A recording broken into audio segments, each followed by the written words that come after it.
was just a victim when you caught my eye. Wonder what I'll do until the day I die. Oh, but loving you, cause when I pay my due, I got a date with the devil and a date with you. Lord, please. Hello. So I am making a video today that is kind of sort of a sum up of my trip to the Nashville Boogie.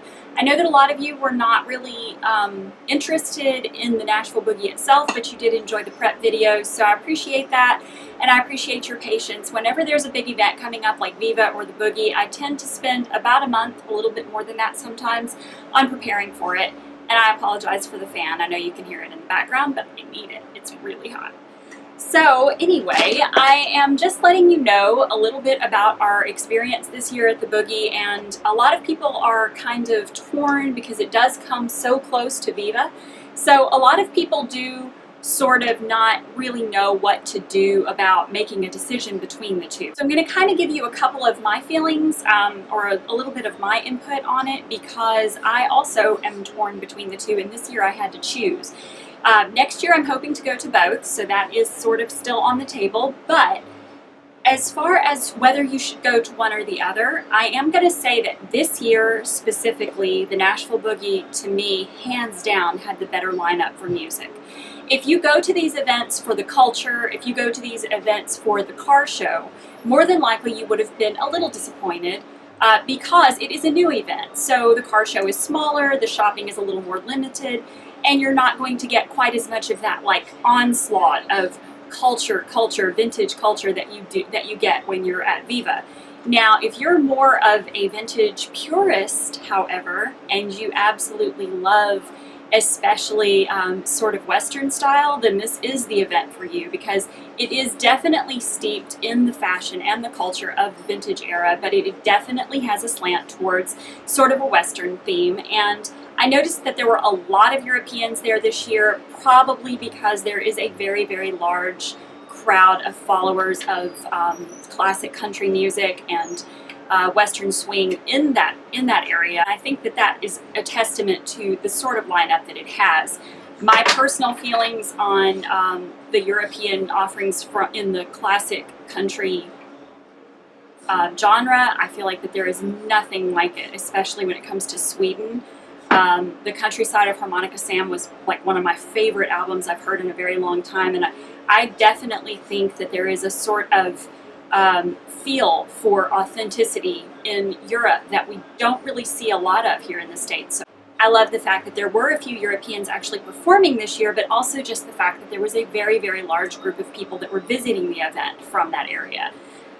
This is definitely an event that caters to music lovers, and I say that because when you go to Viva, it definitely has a little bit more of a feel for the party, the culture. When it comes to music, it was so good, the selection this year, that when we got there, we actually had to run. And I think a lot of the people that come with us or that meet us there get a little bit frustrated because we don't necessarily, we let people know where we're going, but we don't necessarily wait for people, because to us, the music is the reason we're there. So we were running like to our car to drive to the Nashville Palace, because there were so many great country groups that were showing at the Nashville Palace, and we literally had to like, okay, well, we're going to catch 45 minutes of them, and then we're going to go back over here to the event center at the Opryland Hotel, and we're going to book it over there to hear this group, and then we're going to have to run back to the car to get to, because you can walk to the Nashville Palace, but it's a really long walk from the Opryland Hotel when you consider the fact that you're on a time crunch. So that was the only difficult thing about the weekend, is I felt like that there's so much good music that you have to choose, and if you don't choose, you have to be willing to book it. So in that respect, I think you definitely get your money's worth. So let me tell you just a little bit about the venue. Now, I've got a video that shows the venue, and I'm going to link it below. I think I've linked it before. But that venue, the Opryland Hotel, is great in the sense that it's not a gaming hotel, but there's still an energy and a vibe about the hotel because of the kind of luxury feel and also the huge, just the enormity of it. And I think that's one of the things that makes these sort of events work, is that the hotel usually, the venue usually has to have not only the means to host such an event, but it also has to have something else going for it. I think that when you go to Las Vegas, you naturally know there's always going to be stuff going on, whether it's at the casinos or whether there's going to be other shows that are playing in town. And so even if you're not really into everything that that venue or that event offers, you usually will get a lot of, like, you'll have a lot of fun anyway. There's always great food, that kind of thing. So I think that the Opryland Hotel definitely has that going for it. You have that vibe, that energy, because of the type of hotel it is. The conservatories are huge, and they kind of lend a lush atmosphere to everything that's going on. But also there's great food options. I do wish some options were open later, because a lot of us were still going strong at 2 a.m. and there's really nothing at 2 a.m. unless you want to run over to Waffle House. That's a ways. So I do wish that it had that going for it. But as far as the venue goes, I think it's still the best place for this event. Now, there will be the naysayers. I know that sometimes vendors have a hard time, because when it's a very grand hotel like that, they tend to have to go through a little bit more red tape in order to set up as a vendor at an event like that. So I know there's going to be naysayers and complainers, but I think that still it is the best place for this event in Nashville. Because for one thing, it's in Nashville, which is a great central location that's still in the South and still speaks of the authenticity of what it's paying homage to. But it also is a big enough hotel to host the event if it grows, which it will.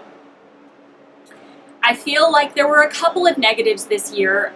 The car show was smaller, probably because there were another couple of huge car shows in the area during this time. The Good Guys show, and there seemed to be a few car shows going on in this weekend. So because of that, there was a limited amount of cars there. The cars that were there were beautiful, and it was great fun to look at them, but I feel like that the car show suffered a little bit, and it may be also because he intentionally pared back. Again, this is a music event, so it's not going to be specifically for the car show on the same scale that Viva Las Vegas is. One of the venues, one of the actual venues for music, there was a huge room that was being used there in the Ryman area, and it was not, I don't know if there was particular planning involved or whatever, but I feel like that the sound was not very good in this room, and there were a lot of really, really great headlining acts that were playing in this room. Hillbilly Casino played there. The Planet Rockers played in this room. The Reverend Horton Heat played in this room, I believe. And that room didn't have, I feel, good enough sound for for what was needed for. So I think that was a negative to the event. But other than that, I have absolutely no complaints. We did have an absolute blast. I think it's worth every penny. And I think that if you are going to plan to go to an event, that you can absolutely choose between the two events based on the lineup, because I feel like you're going to have a great time either one. If you can go to both, great, but if not, keep in mind that the lineup is going to be what kind of keeps the fuel going for the entire weekend. The event center had really great sound, on the other hand, and I liked that location a lot. I think that it had plenty of room for the big crowds that came on, especially later on on Saturday, when Big Sandy and Deke and some of the other acts came. There was a huge crowd, and there was plenty of room for dancing. The sound was really good. So I liked the event center a lot. A lot of people didn't like the fact that, of course, here in Tennessee, it does get a little bit chilly, especially in May. The temperatures tend to dip way up and down, and it got pretty cold. It got like in the 40s one night, and I think that a lot of people were kind of complaining about the walk from the large hotel to have to go outdoors to the event center. But again, this is a new event. It's gaining its footing, and I missed everything being right there in the ballroom areas, but I see why it was spread out a little farther this year, because it was a bigger event and larger crowds were anticipated. So I think that all of those little kinks, those things that people are still not sure about, that maybe have them on the fence, those things are going to get worked out. I think that the Nashville Palace is absolutely one of the best features of this event, just having the Nashville Palace at its disposal and being able to bring in so many great authentic country acts for those that are there for that, and then to have a little more of the offshoot genres like the rockabilly genre there in the event center. To me, that was really well thought out. The Nashville Palace is still one of the best venues in Nashville to see live music. It's kind of being resurrected. So I think the Nashville Palace is definitely a must. Even though it may be a little bit of a stroll to walk across there, to take the shuttle. It might be a little bit of an inconvenience. It's absolutely worth it, and the Nashville Palace needs to remain part of the event. But as far as the rest of the venues for the music itself, that stuff can switch up, and it's probably going to eventually settle into a really, really nice, comfortable spot there at the hotel. Because it's such an enormous hotel and it's used for so many different types of meetings, conventions, and things like that, there's never going to be a time, I don't think, where the Boogie is going to take it over. It's just too big. And there's going to be a lot of other events planned. However, because there are so many different wings to the hotel, it is possible for us to take over an entire wing of the hotel very comfortably, and I kind of think that's the direction it's headed in.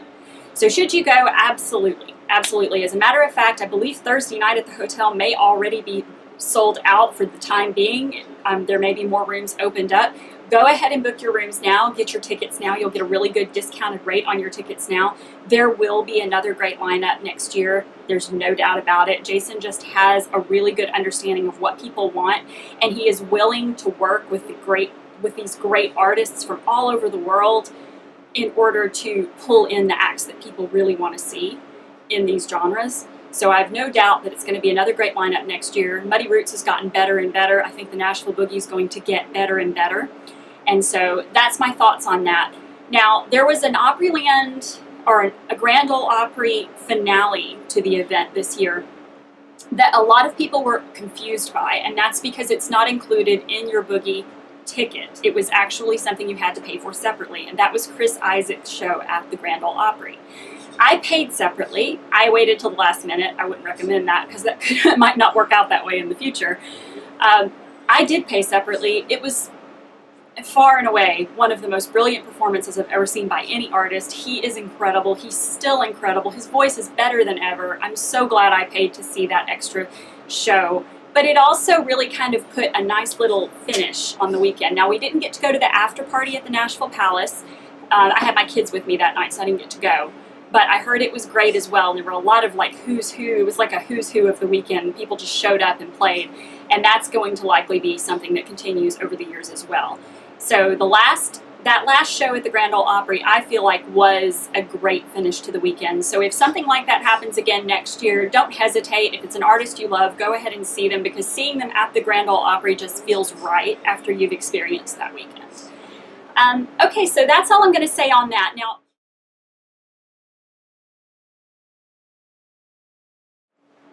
but I wanted to show you some of the things I came away with from the vendors.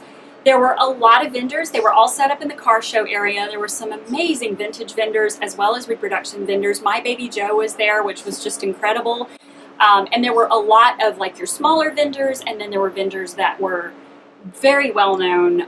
So I think that the way the vendors were set up was really good until the very end on Saturday when they were pulling out, because the cars were pulling out of the room that they're in, and the fumes were off the charts. When we were trying to do last minute shopping, we may have made some hasty decisions because of the fumes, but it was really, really fun, and there was a lot of great shopping to be had. Now, for those of you who are vintage collectors, the stuff that I got may be like ho-hum, but to me it was a big deal. I don't do a lot of shopping throughout the year. I tend to do a lot of my shopping at these sorts of events. So I came away with some things I really, really love, and I'm very selective. I don't buy a lot, but I do buy things I really, really love, or that are really great deals that I will definitely get a lot of use out of. This shirt is one of them. This is the Nashville Boogie shirt. I'm going to put the artist's name down here because I forget the name of the artist. He did a great job on the shirt this year, and I love it. It's nice and fitted and fun to wear, and I like to wear these kind of t-shirts kind of just for whatever.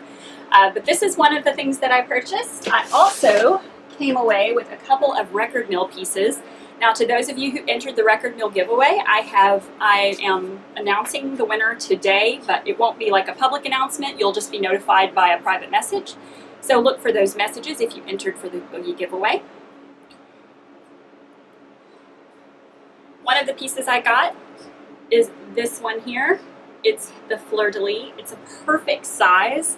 It looks like such a cool graphic piece when you wear it with sort of a scoop neck top. I wore it with a black scoop neck top the other day, and everybody thought I had a tattoo on my chest because it's such a cool graphic piece. I love it. I have always loved the fleur-de-lis. I collect pieces with this on it. I have some fishnets with them on it. With it on there, but I love this design, so this was a must for me. Got this one, and I also got this amazing cameo piece, which I have shown you his cameo pieces in another video. This cameo piece is awesome. I love the green and black. I love the size of it. I feel like it sits right here between the collarbones so flatteringly, and I don't know, I just love these sorts of pieces. I know they're not vintage or era authentic, I don't care.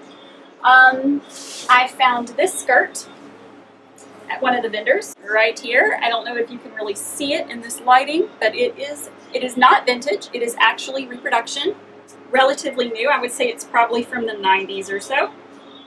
It is from a company called Silkland, but when I wear it with a crinoline, it looks very authentic. Anyway, it's a full circle skirt, and it's got, I don't know how well you can see, but it's got a sequin pattern all over it, and it's in perfect condition, and it was 20 bucks. So I absolutely love this skirt, and I've already had a chance to wear it a couple of times. I don't know, I love finding things like that you know, you don't expect to find necessarily at an event like this, but there's always a plus there. I also, and that skirt was at the Ellie Monsters booth. She has a reproduction line, and then she also sells vintage clothing. My splurge item this year was a patio skirt and top. This is very much a square dance design. It's by the company Jeanette's Originals from Albuquerque that actually did square dancing designs for years and years. This is in such perfect condition. It's my favorite color, so I am a huge fan of this. This is the top. It's got beautiful trimming on it, and it's actually, like I said, perfect condition. And this is the skirt. It's really great, full square dance skirt. You can wear this with a variety of different kinds of tops. You don't have to always wear it with the top that it goes with, but it has the trim around the waist, so you don't have to wear a belt with it. And this is the skirt. So, big fan of that. That was my splurge item. I spent a little bit on that one. I also found at the Ellie Monsters booth this belt. I really like these sorts of belts that look more like jewelry. This one has the, I got this to wear with another patio skirt and top set that I have, and I ended up not wearing that set on this trip because I wore the new one instead. But this is a silver, it's a silver belt with some turquoise pieces in it, and this chain hangs down and actually has a gem that hangs at the bottom of it. So I really like stuff like this. I think it's really attractive. And last but not least, I got this beautiful little pair of earrings at the Jezebel Blue booth. I have bought from her in the past. She makes adorable sweater chains. This is a pair of earrings that I had to have. They are Alice in Wonderland earrings, handmade, absolutely beautiful. There's a Swarovski crystal at the bottom, and I love these. I think they're so pretty. I like the size of them and everything. So I definitely had to get these. And they were a really good price too. So I didn't really spend much. I'm very careful. Very thrifty. I try to be anyway. So that's all I got this year, but I wanted to go ahead and share that with you. And again, I'll be contacting the winners of the Nashville Boogie giveaway today via private message. So make sure you're looking in your inbox if you entered. I didn't accept any entries after the date that I told you was the cutoff. I can't remember what date that was, but I didn't accept any entries. I think it was the 16th. So if you entered after that, I'm sorry, but there has to be a cutoff for those giveaways. So anyone who entered before that, I am going to be randomly drawing your names, and I will be notifying you. There will be 2 winners because the 3rd winner actually picked up her item at the Nashville Boogie, and it was the Nashville Boogie exclusive Lisa Fremont Street Edition hair flower, which was incredible. If you saw it in the last video, it's so cool. So there's going to be lots more coming up. I have a Bell Blossoms video that's going to be, it's going to blow you away. It's some of the most beautiful things she's ever sent me, and there's going to be a massive giveaway with that as well, so keep your eyes out for that. I'm going to be doing tutorials too, but today I'm going to be filming a spring favorites video for you, and then the tutorials will start again next week. I'll also be doing a review of my retrospect dress, which I reviewed on my blog, and just all kinds of stuff coming up. So make sure you keep an eye out and keep following me, and we'll talk to you soon. Bye.